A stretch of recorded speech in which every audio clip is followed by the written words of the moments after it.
revenue to cut payroll taxes for employees and employers. Tampa Democrat Kathy Castor, who chairs the House Select Committee on the Climate Crisis, praised Rooney's proposal. She says, "Glad to see concrete legislation like this from a Republican member of Congress." Surge in young Republicans worried about the environment.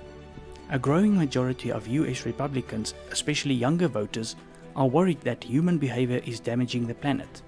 The number of Republican voters aged 18 to 34 who are worried about the issue rose by 18 percentage points to 67%.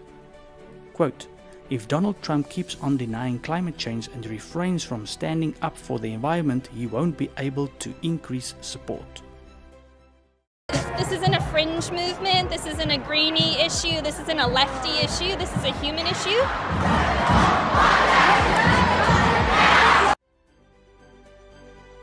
The dignitaries of church and state will unite to bribe, persuade, or compel all classes to honor the Sunday. Political corruption is destroying love of and regard for truth, and in order to secure public favor, legislators will yield to the popular demand for a law enforcing Sunday observance.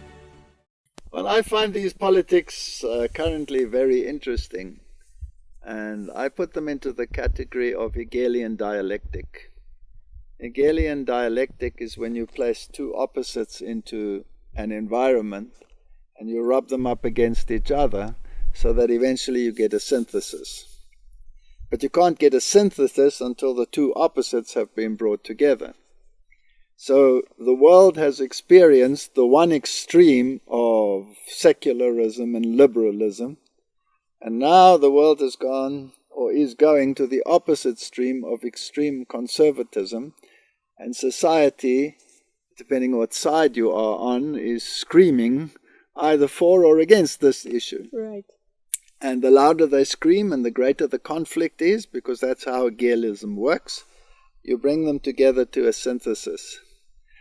And if you can join and link up the elements that they want of the conservative view with the liberal view, then you will have exactly the pathway that the Vatican would like to be able to control not only the secular thinking but also the religious.